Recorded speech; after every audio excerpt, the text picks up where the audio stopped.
Olá, amigo telespectador. A bola rolou nos 4 cantos do mundo. E no Day After, no dia seguinte, aqui no Esporte Mais, você fica sabendo de tudo o que aconteceu nos gramados. Está começando mais uma edição do nosso Esporte Mais, iniciando a nossa programação de final de semana, destacando as competições internacionais, o Brasileirão, os clubes das divisões menores do futebol do Rio de Janeiro. O esporte das cidades está no ar através do nosso programa, que mantém com vocês a atualização de tudo o que aconteceu. Vamos lá?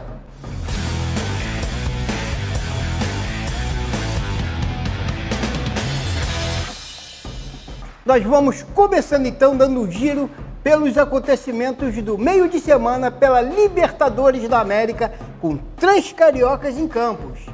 Após 5 anos, o Flamengo volta a perder em casa na Libertadores para o mesmo algoz. O Flamengo perde para o Peñarol no Maracanã e precisa de virada no Uruguai pela Libertadores.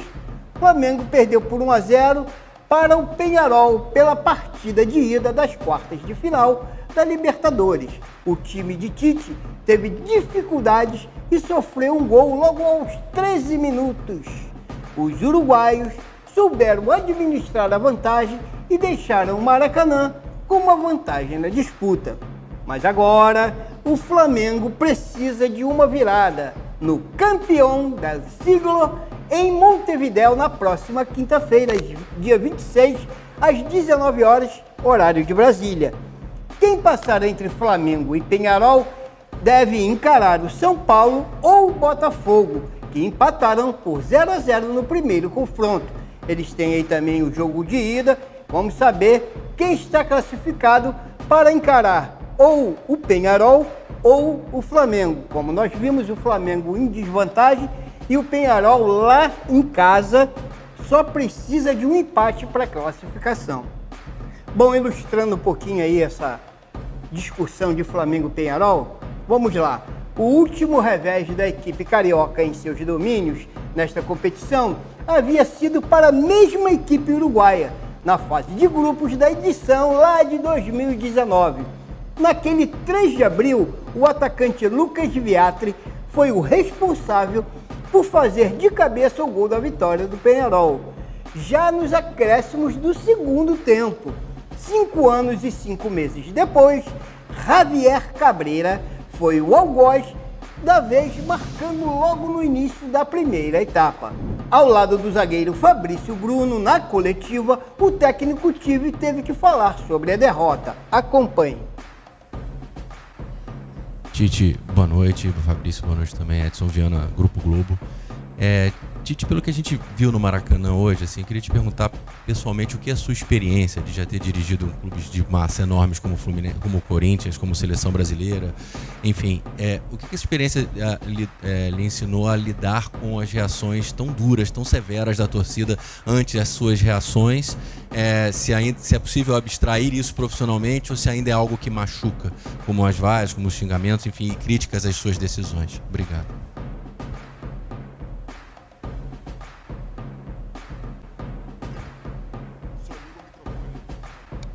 Deixa eu fazer uma observação. Primeiro, Marcos, desculpa.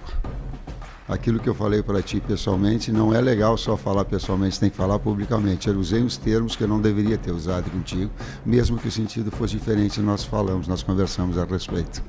Aí tu foste grande porque tu entendeste o aspecto geral e não o aspecto crítico de cercear absolutamente nada. Desculpa. Segundo, claro que dói no lado humano, mas o lado da experiência também mostra que quando tu produz bem, que são reações do torcedor que elas são compatíveis com o amor pelo clube. E eu respeito muito isso, até porque vivenciei bastante e tenho sim o respeito quando a torcida me critica, me vaia, como aconteceu. Trabalho, ele pode reverter, resultado reverter, transformar isso num desempenho bom lá, vencer e classificar é o caminho. Professor, boa noite. Guilherme Xavier aqui à sua direita, da Trivela. Queria ser rápido e direto, perguntar por que a escolha do Pulgar na vaga do Léo Ortiz, que era um jogador que vinha tendo uma sequência legal no meio-campo, vinha bem? Por que essa escolha? Obrigado. Todas as possibilidades que elas são aventadas agora, fora do que aconteceram, vão ter razão. Porque elas todas são do poderia ser melhor, poderia ser imaginário. Porque o Pulgar é um jogador de seleção, e porque o Pulgar vinha bem na sequência, e porque é rotinado mais tempo, porque estava jogando muito o Léo, numa situação que ele não gostava, não gostaria até então, e eu precisava naquele momento, né? E ele contribuiu em relação à equipe toda.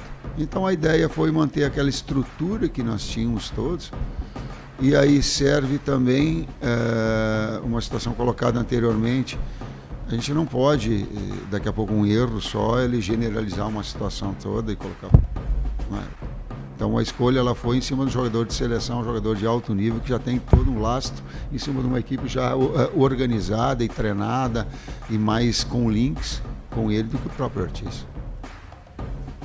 Tite, Fabrício, boa noite. Thiago Lima do GE. Tite, a torcida do Flamengo não vê o time vencer fora de casa na Libertadores já tem muito tempo, se não me engano, desde a semifinal em 2022. Que recado você poderia deixar para dar esperança para o torcedor que esse time vai conseguir vencer no Uruguai e buscar essa classificação? Uma grande oportunidade de quebrar essa escrita. Não é assim? É histórico, não é assim? Nós temos totais condições de chegar lá e fazer. Naquilo que foi um jogo de efetividade hoje, com 2 minutos, 3, faz o gol. E tu trabalha em cima do resultado também. E aí dos nossos erros que cometemos também, foi afoito em alguns momentos, precipitou em outros o goleiro teve a felicidade. Vai criar metade das oportunidades que criou hoje, vai fazer gol lá. Me cobra depois. O Botafogo, vamos falar dele agora, do Fogão, não teve um resultado tão ruim, mas também não foi bom. O Botafogo dominou na noite de quarta-feira o São Paulo, finalizou 3 vezes mais, colocou 2 bolas na trave, mas parou no 0-0 com o São Paulo surpreendentemente retranqueiro. Mas o tricolor paulista acabou sendo beneficiado com os erros de finalização do Fogão e irá decidir diante de sua torcida no Morumbi. Na coletiva botafoguense participaram os volantes Marlon Freitas e o técnico Arthur Jorge. Vocês acompanham a entrevista agora. Boa noite, Arthur. Boa noite, Marlon. Pedro Henrique Carvalho, da Band News FM. Marlon, para você eu queria fazer uma pergunta bem específica. Você completou o seu jogo de número 51 já com a camisa do Botafogo. Queria que você falasse um pouco sobre a sua identificação, sobre a sua entrega nesse meio-campo e sobre a dificuldade de enfrentar um São Paulo que no primeiro tempo deu muito espaço para o Botafogo, principalmente no meio-campo também. E no segundo tempo, o que aconteceu? O que você acha que aconteceu para a queda de rendimento, pelo menos pela maneira que eu vi do desenrolar do jogo? Por isso que eu estou abrindo esse espaço para você falar como é que foi o segundo tempo. E Arthur, você ficou surpreendido com as mudanças do Zubeldia para a segunda etapa? Você acha que o Botafogo perdeu um pouco de intensidade ou foi tudo de acordo com o que você estava pensando, mas hoje o travessão, por exemplo, em algumas chegadas do primeiro tempo, deram esse empate que, ao meu ver, é muito mais precioso para o São Paulo nesses primeiros 90 minutos, já que a decisão vai ser feita no Morumbi na semana que vem. Obrigado. Boa noite.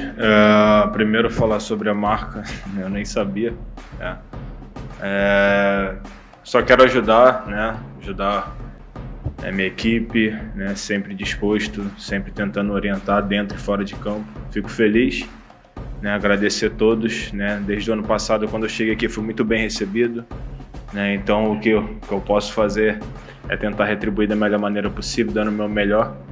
E sobre o jogo, acredito que foi um jogo muito aberto. A gente buscou o gol todo momento, a gente foi uma equipe muito intensa. Acho que faltou um pouquinho mais de eficiência ali, um pouquinho também de sorte. Se não me engano, 2, 3 bolas na trave.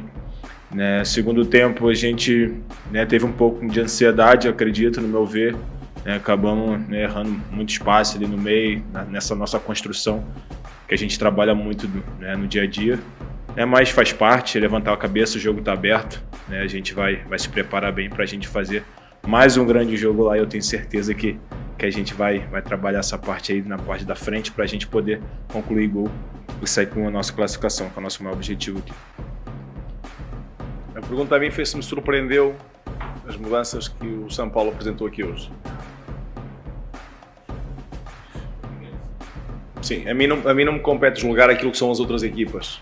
Compete-me estar preparado para aquilo que as outras equipas me apresentam. E hoje o problema que nós tivemos pela frente foi um problema de uma equipa que veio procurar apenas e só defender o resultado, jogar com 11 homens atrás da linha da bola. Mas nós fizemos aquilo que nos competia. Nós hoje fizemos um belíssimo jogo. Nós hoje fizemos um jogo que era suficiente para ganhar. Se tivéssemos nós tido mais eficiência naquilo que foi na finalização de algumas jogadas que conseguimos construir. E naturalmente para nós é mais frustrante este resultado do que propriamente para quem veio não perder. Nós procuramos jogar para ganhar e hoje ficamos mais desiludidos com o resultado, porque a nossa exigência é cada vez maior também. E a nossa exigência, não tendo ganho e mesmo tendo uma superioridade tal em função daquilo que são 65% de posse de bola, 30 finalizações na baliza do adversário, 2 bolas no ferro, já só por si diz tudo em relação àquilo que foi o domínio que tivemos durante toda a partida, mas a verdade é que aquilo que nós procuramos e aquilo que era importante para o jogo, que era ganhar, não conseguimos. Mas estamos numa eliminatória, nos quartos de final do Libertadores, onde o equilíbrio e aquilo que é a exigência de uma eliminatória não se mede num jogo só, mede-se em 2. E nós hoje tivemos o primeiro desafio cá, fomos superiores, vamos tentar ser superiores também na próxima quarta-feira em São Paulo para podermos ganhar o jogo e passar a eliminatória, porque é esse o objetivo que temos enquanto Botafogo. Dentre os cariocas, quem acabou respirando melhor foi o Fluminense, o único a vencer em casa entre os times aqui do Rio de Janeiro. O Fluminense derrotou o Atlético Mineiro por 1-0 já no finalzinho da partida, com gol marcado por Lima. Com o resultado, o tricolor leva a vantagem do empate para o jogo de volta em Belo Horizonte. Vamos conferir um trecho da coletiva do técnico Mano Menezes e do herói do jogo, o Lima. Boa noite, Mano. Eita. Boa noite, Mano. Caio Pereira, Jornal Globo. Eu queria abrir a coletiva perguntando para você qual a sua análise da partida e como você encara o lance do gol ter saído de 3 jogadores que você colocou no segundo tempo, né? A gente sempre brinca que o treinador toma várias escolhas durante o jogo, às vezes acerta, às vezes erra, é criticado, mas hoje você acertou nas substituições e o gol da vitória saiu justamente de 3 jogadores que você colocou no segundo tempo. Boa noite a todos. Boa noite a todos. Achei um jogo grande, um jogo de Libertadores, grande não só no tamanho, mas grande na disputa das duas equipes. A gente esperava um jogo nesse grau de dificuldade. Íamos jogar contra a equipe com maior posse de bola, disparado no Campeonato Brasileiro, e você tinha que pressionar essa equipe para tentar vencer. Não é fácil, né? Sem dar contra-ataque, sem dar tanto espaço, porque não pode. Os atacantes deles são muito bons e ótimos definidores, então o jogo se colocava com esse grau de dificuldade. E a gente precisava entender isso primeiro. Acho que entendemos bem. Achei que a equipe estava um pouco ansiosa no primeiro tempo. Acho que o nosso índice de erro teve um pouco acima do que é a característica da equipe. Talvez pelo significado do jogo, pela semana, porque não dá para separar uma coisa da outra coisa. Mas fiquei muito contente com a resposta que a equipe deu, com todos os jogadores que iniciaram, com todos os jogadores que entraram depois. Acho isso fundamental, conseguimos estabelecer uma boa estratégia que funcionou bem. Mas não tenho essa pretensão de dizer que acertei porque a jogada foi com os 3 jogadores que entraram. Não, eles estão aí, eles têm muito mérito. Acho que o maior mérito da equipe é fazer uma jogada trabalhada da defesa até o ataque no último minuto do jogo. Isso sim é mérito. Porque a tendência nessa hora é você querer apressar o torcedor, fica ansioso, quer te empurrar e às vezes você comete, né, escolhas erradas. A equipe foi bem porque teve essa maturidade. A gente conversou sobre isso. Até usamos como exemplo o jogo do São Paulo e Atlético Mineiro no Morumbi, né, que provavelmente o jogo esteve nesse momento também. E aí na ânsia de buscar a vitória, às vezes você sofre um gol de contra-ataque. Bom, então, Lima, queria que você, se pudesse, falasse um pouco o que o Mano pediu para você ali na hora que você entra em campo, já que já falaram sobre vocês terem entrado e resolvido a partida. E o que passa na cabeça ali no momento que faz um gol desse, no finalzinho, aos 42 do segundo tempo, precisando do resultado? Boa noite.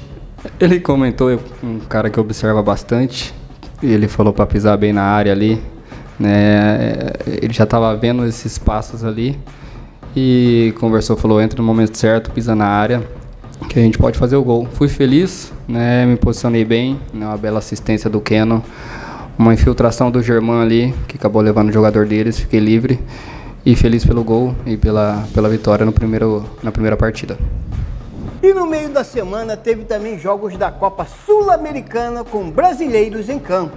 O Cruzeiro, time do nosso amigo Maurício Aragão, deu orgulho. O Cruzeiro deu um passo gigante para a semifinal da Sul-Americana ao derrotar o Libertad no Paraguai por 2-0. Gols de Caio Jorge e Lutário Dias. O Atlético Paranaense fez o dever de casa e venceu o Racing por 1-0 em Curitiba na terça-feira. O Corinthians também abriu vantagem gigante ao derrotar o Fortaleza por 2-0 em pleno Castelão. Acredite se quiser. Vamos agora dar uma passada pelas cidades, começando pela realização da Copa Rio de Rugby Sevens, que acontece neste final de semana, no sábado, dia 21, em Cordeiro, com a participação de equipes de várias cidades. O evento será realizado no Parque de Exposições da cidade.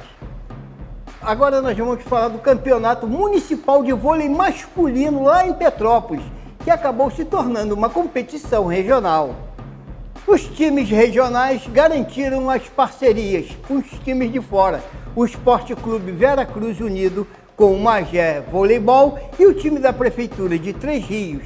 Entre as outras equipes que disputam as duas vagas restantes está o Lajinha Unido, o Terê Vôlei de Teresópolis. O atual campeão é o Vera Cruz Magé. E agora nós vamos falar de futsal. Vamos falar do futsal feminino de categorias de base lá em Guapimirim, que teve os resultados nessa última rodada. O primeiro jogo, Sub-11, Guapimirim ganhou de 4-0 do Daminhas. Já no segundo jogo, do Sub-12, o Guapimirim ficou ali no 2 contra o Daminhas, que botou 12 em cima do Guapimirim.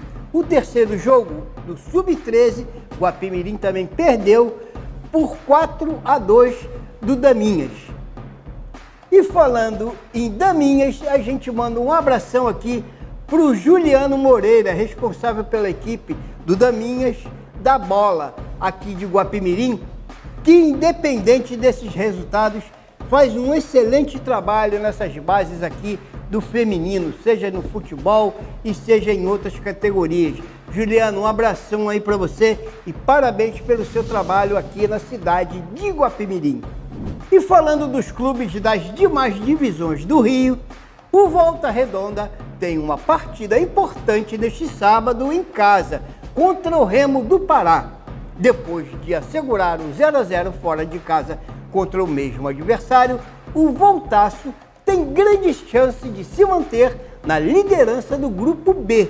Lembrando que os dois primeiros de cada grupo garantem vaga na Série B em 2025.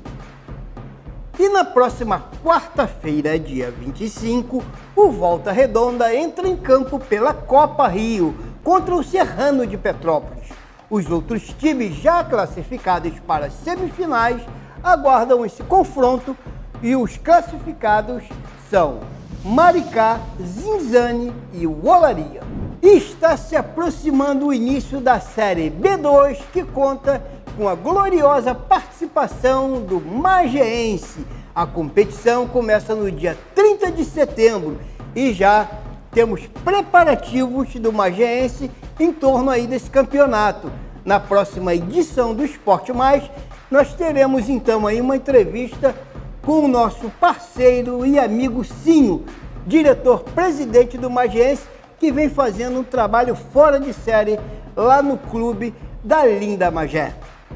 E fechando a nossa edição, nós vamos falar de Brasileirão e conferir a rodada de final de semana, com destaque para o clássico Botafogo e Fluminense, onde um é líder e o outro segue ameaçado com rebaixamento. Vamos aos jogos. Vamos lá, agendinha na mão aí, vamos anotando que às 16 horas do sábado, o Vitória enfrenta o Juventude e o Corinthians, o Atlético de Goiás. Ainda às 18h30, o Fluminense encara o Botafogo. Às 21h, Fortaleza encara o Bahia. E no domingo, às 16 horas, o Atlético Mineiro encara o Bragantino. E o Vasco tem uma missão quase que impossível. Vai jogar contra o Palmeiras em casa.